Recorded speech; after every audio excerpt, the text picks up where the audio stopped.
Welcome to the Canned Wine Podcast, where we open cans of wine and talk about it. This is Season 3, Episode 38, and we continue to bring you the world in a can. Now, this week we're leaving Europe for the cool climate of the Canadian Great Lakes, the southernmost point in Canada, Point Pelee, in fact. But before we get to that, and our Wine Nerd Word of the Week, I would like to wish everybody a happy Arbor Day. And in sparing no expense, we have brought together a group of wine lovers and arborists because it is Arbor Day. So, are you there, Kenny? I sure am. Is that the once a week train going by? You heard it, yeah. Wouldn't you know it?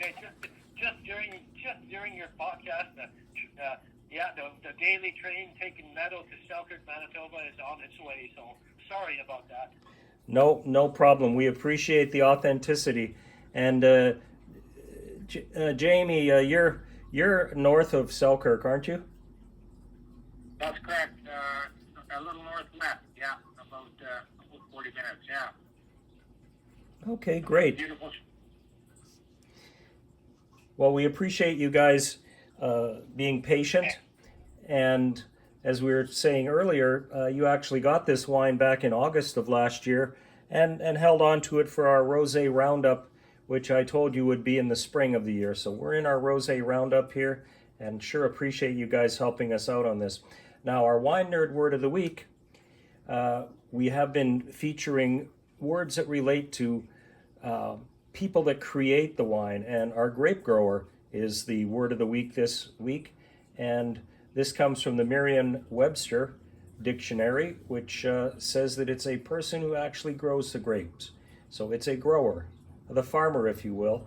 And that's different than the vintner we had last week, who actually vints it into wine.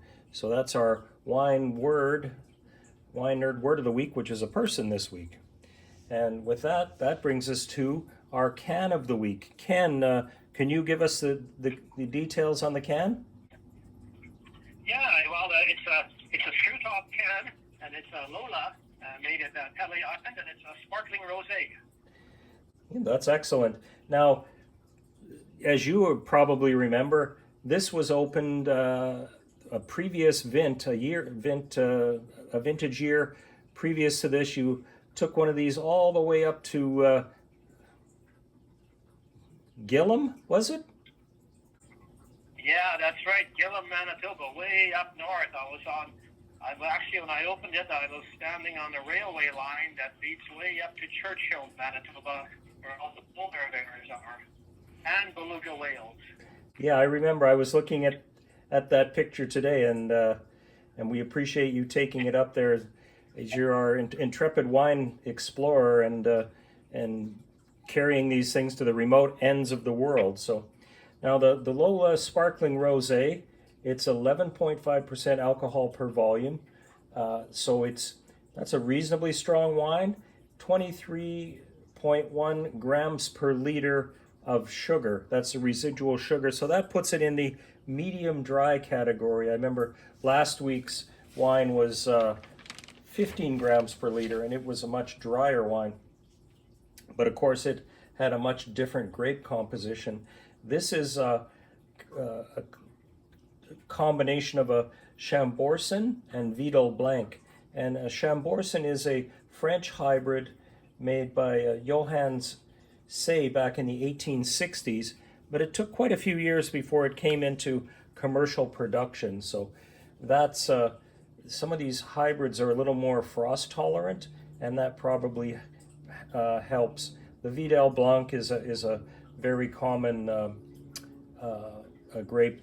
The Chambourcin has a certain flavor and a very bold flavor, so we'll be looking for some of that today. I know we've been talking about the Point Pelee Winery. It's in Point Pelee, Ontario. Brian Evers is the viticulturalist there, and they're on the north shore of Lake Erie. And as we had said, it is the southmost tip of Canada. And being in the water there, it has a really an interesting microclimate. In fact, they're really big into sustainable agriculture. They cultivate all of their fertilizers right there, and they do some interesting things with the drainage, don't they, Jamie? Yeah, as I understand it, the island is a concave shape, so a lot of the water is inland. So they have some drainage pipes that take that water into the lake, and I think that's a bit of a challenge. And yeah, they put on an island, and so because of that, there's a lot of breeze, and there's not much issues with fungal problems or anything like that because it's very airy. And that's great. Yeah, they have some really unique terroir there that helps them to produce wine, because they are, even though they are the southernmost point in Canada, they're pretty far north. So where did I round up these little doggies for our rosé roundup? Well, I got them at the MLCC in Brandon, Manitoba, and when I was there last summer, they're very helpful people, because that's part of their mandate, is to be helpful. And they tracked them down in the 10th Street and Victoria branch. I went there and got a few, and then on my way through Winnipeg was able to leave them with you guys. So that's great that that you hung on to them and you're able to have them. And just a little bit further, the Pelee Winery is on a 700-acre farm, which is a big winery. They've been around for 150 years, and it's 100% island-grown grapes. Their fertilizers there. They have a Toledo clay soil, and they are founding members of the Sustainable Winemaking Society of Ontario. So really doing some good stuff there. So without any further ado, let's do what we do on the Canned Wine Podcast, which is, gentlemen? open cans of wine and talk about it. Exactly. Okay, we're not going to hear the snap from a can here because it is a screw top can. Okay, and we are opening it.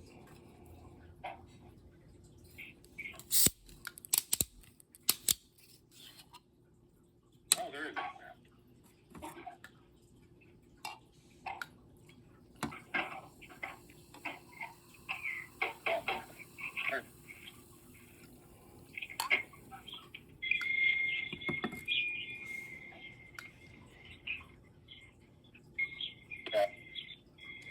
Now, I will say this, it's a beautiful amber color.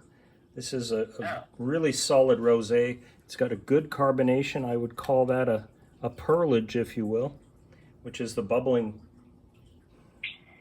It's not too... Sometimes you get a bit of a sulfury smell to this. I don't smell a lot of sulfur there. I do smell sort of a berry flavor. What are you smelling, Kenny? Yeah, it's, I don't know, help me out here. They say strawberries or orangey flavors. Yeah, I agree, yeah. It has a nice hint of strawberry. I'd say almost a grapefruity taste there a little bit. More so than blood orange. Nobody knows what blood orange tastes like anyways. They're not common. Not common in Winnipeg. What are you tasting, Jamie? Interesting taste. I didn't quite expect it. It's a lovely color. It's almost brown. It reminds me, not to take anything away from this, but it almost reminds me of that kind of cider. Maybe there's some apple in there, pear or something. Yeah, I taste some white fruits in there too. It's very well done, and there is that residual sugar. It's not overly sweet, but it is a fairly dry wine, and well preserved. I mean, they say typically a year to 2 years if you keep it. We keep the cans in a fairly stable environment here. You could keep it in a fridge, or I just keep it in the hallway in the dark, you know. I mean, it's in a can, so it's not going to see any sunlight, but not moving it around, not having temperature change tends to allow the wine to stay a little better. Is yours decent, Kenny?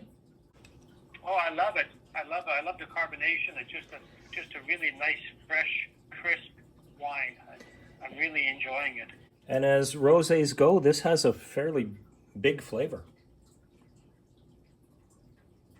It really does. It really does. It's very bold. Well, I'm not in Canada now, but both of you guys are, and we don't.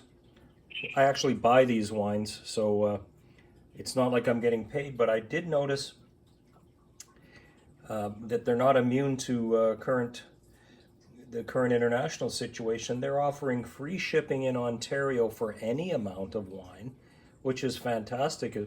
Ken, I know you do a lot of shipping of mushrooms and mushroom logs and this, that, and the other thing.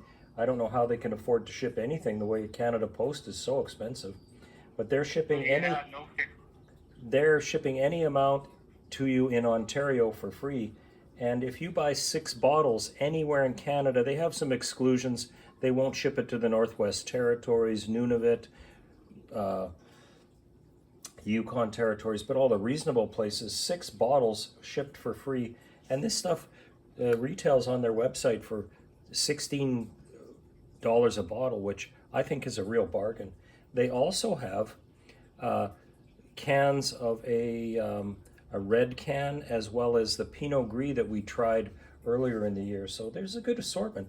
They really know what they're doing. When I get up to Niagara on the Lake, I'm thinking of taking a day trip out there just to check out this winery. I've drank a number of their wines in the past, and they've all been very good. So I'm glad you gentlemen are enjoying it, and I appreciate you coming here on this special Arbor Day edition. I was out talking to kids about trees today and having a good time, which we always do, and giving away some trees too. So it's probably not been said, but we've had 100 episodes already, with the exception of the occasional librarian. And one time, well, we had a newspaper man on, and I guess we had a librarian, a newspaper man, and a landscape architect. Pretty much everybody who's been on this show has been an arborist. We just haven't mentioned it before. So we spend a lot of time in the green industry, and I find the grape industry to be fascinating, both as an arborist and as a botanist in training. So it's really interesting to find out how these things come together. And I mean, it's nice to enjoy the wine as well. Would you guys agree with me? Absolutely, Brad. And I just want to give a quick shout out to Diablo, which makes Crown Royal here where I live, nationally. And they gave out free trees to all employees at Diageo for Arbor Day, so I just acknowledge that. Thanks. Really, your employer gave out trees today for Arbor Day? Yeah, that's correct, yeah. Well, that's fantastic. What did they give out? Manitoba maple. Oh, that's excellent and practically unheard of. I know in a lot of Canada they stress National Forest Week. Is that what it is, Ken? Up in September or something? Yeah, that's right. Yeah, National Forest Week, and sandwiched in the middle is National Tree Day. Yeah, but I've always enjoyed having Arbor Day on the last Saturday of April. It's a bit early in Manitoba because you guys still have almost a month of May to get through before you stop having frost. But it's nice because it's springtime, and I like to plant stuff in springtime. Maybe I'm old school, but I'm sitting next to my tray of what do I have here? Some spicy peppers, some eggplants. I've been getting all my little stuff ready to go in my garden, and that's great. And Ken, you actually grow grapes in your yard. They're Concord grapes, but you enjoy them, the birds enjoy them, and that's about all the kind of grapes you can grow up there, right? Yeah, that's all that I know. Yeah, they're very hardy, and they're just beautiful. And in August when they mature, like you say, the wildlife enjoys them, and I give a lot to my neighbors. My neighbors are crazy for grapes. I don't make wine with it, but I sure enjoy just eating them just off the vine. Having drank a few Concord grape wines, I don't think you're missing much. It's might be good if you were incarcerated, but otherwise, I'd stay away from it. That's my take on it. Now, what would I pair with this? They say you could make a meat risotto would be good. some puff pastry tomato torte, cranberry brie. I think that would be good with a cheese, or even some strawberry tarts. This would go well with some desserts or something fairly light, maybe a barbecued chicken or something like that. So that's what I would recommend. Brie or maybe some grilled pineapple or something like that. Yeah. That would be all right. Even some shrimps on a barbie. Right. There you go. Yeah. And as we're wrapping up here, I'm going to send a shout out to our friends in Niagara on the Lake. I know you guys have more wine than you could literally shake a stick at, but it might be an interesting day trip to get out to Point Pelee and see how they're doing it out west of you there. So that's my shout out. Now, our head scratcher from last week, of course, Ken's never one to miss an episode, and he says that he's his own favorite vintner. Kenny likes to buy wine kits and make them at home because the grapes aren't readily available in Manitoba. And Jamie, you said that you were at a place that allows you to sort of walk in the door and make your wine, and they take care of it from you once you pitch the yeast, right? That's correct. Yeah. Like convenient. You don't have to have the storage and the mess in your own house. They take care of that, and you just have to sprinkle the yeast and walk away and come back when it's time to bottle. So it's very convenient and quite reasonable. That's great. And Ken, you make wine all the time because you enjoy drinking it, and it's cost effective and fun to make, right? Yeah, I make a lot of it. I love it. I just enjoy it. I used to give a lot of it away, but now I keep it. I like it so much, I keep it for myself. Yeah, and you make your own special blend that's probably maybe 11%, maybe a 10% alcohol. It's not all that strong, but it's quite drinkable and quite tasty. I think it's, you said it was maybe a Barbera red blend or something like that. Yeah, that's correct. Yeah, I don't know what the alcohol content is, but it's nice. It's nice. It's a nice mild wine, and I really enjoy it. Well, thanks for answering our head scratcher from last week. And we're not going to stress anybody out this week with our question. It's what is this? I don't answer all at once, guys. We got to let the listeners answer this one. What is the southernmost point in Canada? If you have to go back and listen, I've taken the time to tell you at least a few times. So look it up on a map and respond. Texas? Northern California. Oh, really? Okay. Well, that's cool. Well, in closing, guys, thank you for being here. And thank you, all of you, for tuning into the Can Wine Podcast, where we open cans of wine and talk about it, our special Arbor Day episode.